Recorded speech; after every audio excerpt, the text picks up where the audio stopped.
दोस्तों, आप लोगों ने सोशल मीडिया पर एक वीडियो तेजी से वायरल होते देखा होगा, जहां की सऊदी अरब में एक व्यक्ति जो कि भारत के यानी कि हमारे भारत के उत्तर प्रदेश के मेरठ से कसौटी शहर से बिलोंग करता है और सऊदी में वह ड्राइवरी का काम किया करता है। दोस्तों, वहां पर उसे 15 जनवरी 2023 को मादक पदार्थों की तस्करी में फंसा दिया जाता है। उसका जो मालिक होता है उसे वह 2 बैग देता है। हमेशा का यह काम था, बैग देता है।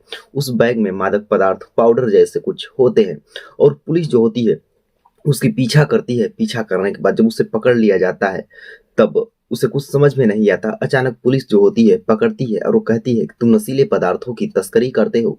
इसके बाद उस लड़के जैद जुनैद को कुछ समझ में नहीं आ रहा था। फिर पुलिस उसे पकड़ लेती है और आखिरकार 5-6 महीने के बाद कोर्ट में उसकी पेशी चलने के बाद 3 दिसंबर 2023 को उसको सजाए मौत की सजा सुना दी जाती है।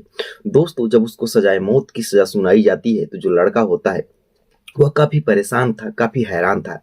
इसके बाद उसने अपने घर वालों के लिए एक पत्र लिखा और पत्र में उसने क्या क्या बताया, क्या क्या किया। आज की वीडियो में हम यही जानने की कोशिश करेंगे और यही समझने की कोशिश करेंगे। और आपके सगे, आपके परिवार और अगर आप लोग भी सऊदी में नौकरी करना चाहते हैं तो वहां पर कोई भी गलत कदम ना ले, क्योंकि जो वहां की कानून है, कानून व्यवस्था है, बड़ी ही सख्त व्यवस्था है। आप लोग अगर वहां पर कोई भी गलती करेंगे तो आपको बख्शा नहीं जाएगा। तो चलिए, जुनैद के जुबानी ही हम लोग उस पत्र के माध्यम से आपको बताने की कोशिश करते हैं कि आखिरकार उसने अपने पत्र में क्या लिखा। दोस्तों, जो लड़का जय जुनैद है वो बताता है कि उसकी बीवी है जिसका नाम रिहाना है। उसके 2 बच्चे हैं। उसके 2 बड़े भाई हैं जो कि पहले से ही सऊदी में ड्राइवरी की नौकरी किया करते थे। उसका एक छोटा भाई है जो कि पुलिस की तैयारी करता है। जब उसकी शादी हो जाती है तो वह भी सोचता है कि मैं भी कमाने के लिए सऊदी चलूं। उसे ड्राइवरी आती थी, उसका लाइसेंस भी था। तो वह सोचता है कि अब शादी हो गई है, काफी ज्यादा अच्छे खासे पैसे कमा सकता हूँ। 1 आध साल चलूंगा तो हमारी जिंदगी यहाँ आकर लाइफ सेट हो जाएगी, पैसे कमा कर आऊंगा। इसके बाद वह अपने बड़े भाइयों से बात करता है, अपना वीजा बनवाता है और वीजा बनवाने के बाद सऊदी में काम करने के लिए चला जाता है। अब वहां पर एक पहली कंपनी में जाकर अब दोस्तों सऊदी में जाता है। सऊदी में जाने के बाद उसने एक कंपनी ज्वाइन की। दोस्तों, उस कंपनी का नाम होता है अल साली मोहम्मद। उस कंपनी में वह ड्राइवर के तौर पे काम करने लगता है। काम करते करते उसे 5-6 महीने बीत जाते हैं, लेकिन जो उसका पैसा होता है वह पैसा उसे समझ में नहीं आ रहा था, या यूं कहे कि उसे पैसा कम लग रहा था।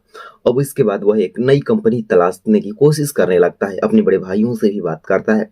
फिर उसे एक नई कंपनी मिल जाती है। नई कंपनी का जो नाम होता है, उस कंपनी का नाम अल जफर कंपनी होता है। इस कंपनी में उसे लगभग अच्छे खासे पैसे मिल रहे थे। पैसे तो कंफर्म नहीं है, लेकिन उसके अनुसार उसे अच्छे खासे पैसे मिल रहे थे। उसका जो लाइफ था वह अब ठीक चलने लगा था।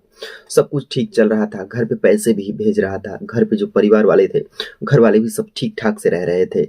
सब चारों तरफ चारों तरफ खुशियां ही खुशियां थी। सब कुछ अच्छे से चल रहा था। फिर एक दिन का वक्त आता है, वह गाड़ी चला रहा होता है और गाड़ी का बहुत ही खतरनाक एक्सीडेंट हो जाता है। दोस्तों, जब गाड़ी का खतरनाक एक्सीडेंट होता है तो गाड़ी तो बड़े कि बहुत बुरी तरीके से पिस जाती है। बहुत बुरी तरीके से उसका एक्सीडेंट हो जाता है। और लेकिन जो जैद जुनैद था वो बच जाता है। इसके बाद वहां का जो मालिक होता है वह मालिक उसे बताता है, उससे कि मिलता है तो कहता है कि तुम्हें गाड़ियों का सारा हर्जाना भरना होगा। अब जो जैद जुनैद था वो बड़ी ही टेंशन में आ जाता है। वह सोचता है कि मैं इन गाड़ियों का हर्जाना कैसे भरूंगा, क्योंकि जो गाड़ियां इतनी ज्यादा डिस्टर्ब हो चुकी है, इतनी ज्यादा बिगड़ चुकी है कि अगर वह पूरी जिंदगी वहां पर काम करे तब जाकर उस गाड़ी को मेंटेन करा पाएगा। गाड़ी का इंश्योरेंस भी था, उसका लाइसेंस भी था, लेकिन फिर भी उसके मालिक ने सारी जिम्मेदारियां उस पर थोप दी कि अगर तुमने एक्सीडेंट किया है तो तुम्हें ही बनाना होगा। अब जो जैद जुनैद था वो परेशान हो जाता है। अब वह उस मौके की तलाश करने लगता है कि कब मौका मिले और कब वह वहां से भाग जाए। अब जैद जुनैद एक मौके की तलाश करता है और एक दिन वहां से भाग निकलता है और उस मालिक को पता भी नहीं चलता। वहां पर काम करते करते उसकी एक लड़के से दोस्ती हो गई थी, जो कि लड़का पाकिस्तान का रहने वाला था। दोस्तों, जब लड़का पाकिस्तान का रहने वाला होता है तो उस लड़के का एक पुलिस वाले से परिचय था। अब वह लड़का उस पुलिस वाले के पास लेकर जाता है जैद जुनैद को और जब पुलिस वाले के पास लेकर जाता है तो जैद जुनैद की हवा और भी खराब हो जाती है, क्योंकि भाई उसने गाड़ी का एक्सीडेंट किया था। मालिक ने उसे गाड़ी बनवाने को कहा था और उसने गाड़ी बनवाने के बजाय वहां से भाग लिया। अब जो पुलिस होता है वो बोलता है कि तुम घबराओ मत, मैं सब जानता हूँ, इसने मुझे सब कुछ बता दिया है। तुम मेरे लिए काम करो, मेरे ड्राइवर बन जाओ, और तुम्हें मैं जितना वहां पैसा मिलता था उससे ज्यादा अच्छे खासे पैसे दूंगा और तुम अच्छे से रह सकोगे।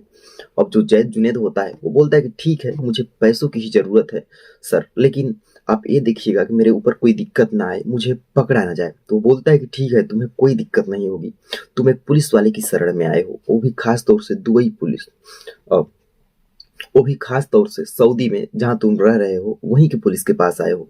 अब लड़का भी निश्चिंत है। अब जो लड़का जैद जुनैद होता है वो भी निश्चिंत हो जाता है, क्योंकि उसके ऊपर पुलिस वाले का हाथ हो चुका था।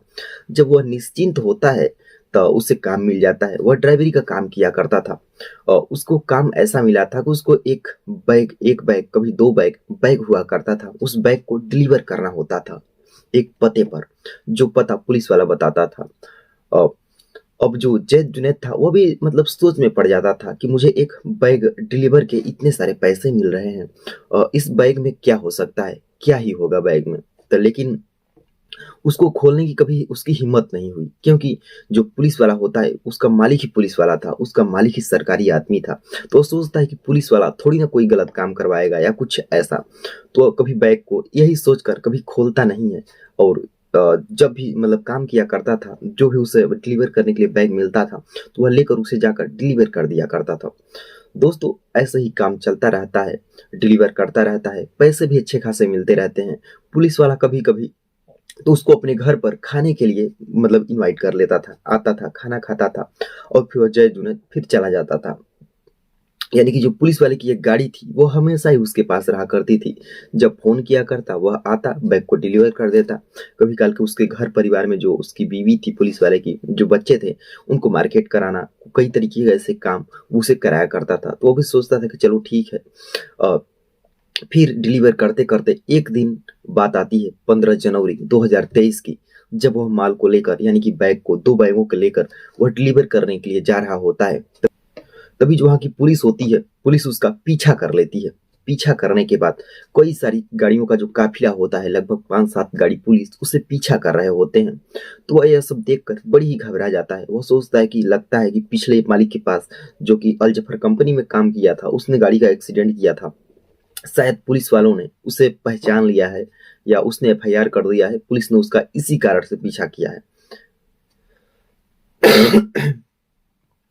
अब जो पुलिस की गाड़ी होती है उसका पीछा करती है और चारों तरफ से घेर लेती है। अब उसको भागने का कोई तरीका नहीं था, तो वहां पर वो रुक जाता है। और रुकने के बाद, रुके ही क्यों ना, चारों तरफ से वह घेर चुका था। इसके बाद उसकी गाड़ियों की चेकिंग होती है और गाड़ियों की चेकिंग करने के बाद पुलिस वाले कहते हैं कि तुम मादक पदार्थों की यहाँ पर तस्करी करते हो। तो वह यह सब सुनकर बड़ी ही घबरा जाता है, सोच में पड़ जाता है कि आखिरकार यह कैसे हुआ। तब वो लोग बताते हैं कि इस बैग में, एक में लगभग 300 ग्राम तो एक में लगभग 500 ग्राम पाउडर टाइप का बहुत ही खतरनाक मादक पदार्थ है। अब इस बात से वह सब समझ जाता है, उसे समझने में थोड़ी भी देर नहीं लगती। वह सोचता है कि मैंने जिसे समझा था कि मेरे जिंदगी में फरिश्ता बनकर आया है, आज वही मेरी जिंदगी में फरिश्ता नहीं बल्कि वह पुलिस वाला लगता है मौत बनकर आया था। वह दोस्तों उसी टाइम पर ऐसा सोच लेता है जैसा कि उसने बताया था। इसके बाद जो पुलिस वाले होते हैं उसे गिरफ्तार करके थाने ले जाते हैं। और इसके बाद उसके जय जुनेद के अनुसार, बताने के अनुसार, जब वो बताता है अपने मतलब वहां पर थाने पर पुलिस वालों को कि एक पुलिस वाला है जो कि ये उसी ने मुझे यह बैग तस्करी करने के लिए एक जगह से दूसरी जगह पहुंचाने के लिए कहा था, लेकिन पुलिस वाले उसका यकीन नहीं करते हैं। फिर खैर काफी ज्यादा उससे मनाने के बाद पुलिस वाले उस दूसरे पुलिस वाले जो कि उससे का ड्राइवर था, जिसका ड्राइवर जब वह जिसका ड्राइवर था उस पुलिस वाले को बुला कर लाते हैं और पुलिस वाला सीधे सीधे मुकर जाता है। वह सीधे सीधे बयान दे देता है। वह कहता है कि मैं इसको अपने यहाँ ड्राइवरी के तौर पे रखे था, इसके बाद यह बाहर जाकर गाड़ियों में क्या क्या सामान लाता है, क्या क्या ढोता है, मुझे इसकी कोई जिम्मेदारी नहीं है, मुझे इससे कोई लेना देना नहीं है। वह पुलिस वाला सीधे निकल जाता है और आखिरकार इसको 3 दिसंबर 2023 को मौत की सजा सुना दी जाती है। तो दोस्तों, अगर आप लोग भी सऊदी में अगर रह रहे हैं या जाना चाहते हैं तो दोस्तों वहां पर किसी तरह का विश्वास ना करे। दोस्तों उसने उस पर विश्वास किया, कभी चेक नहीं किया और आखिरकार उसको अपनी जान की कीमत चुकानी पड़ी उस बैग को ना चेक करने के बदले, ज़्यादा विश्वास करने के बदले।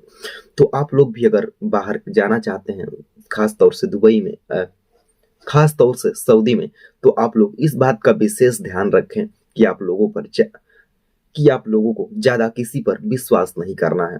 तो दोस्तों जो इस तरह की कहानियाँ हैं, इन कहानियों को सुनाने का उद्देश्य हमारा ना ही किसी धर्म, किसी लोग, किसी मजहब की या किसी समूह की भावनाओं को आहत पहुंचाना है, बल्कि आप सभी लोगों को सजग और सचेत करना है कि हमारे समाज में ऐसी-ऐसी तमाम प्रकार की जो अपराध होते रहते हैं, इन अपराध को आप लोग समझें, जानें और ऐसे-ऐसे अपराधों से आप लोग बच सकें। तो धन्यवाद दोस्तों, मिलते हैं किसी और बेहतर कहानी के साथ या बेहतर सच्ची घटना के साथ। धन्यवाद।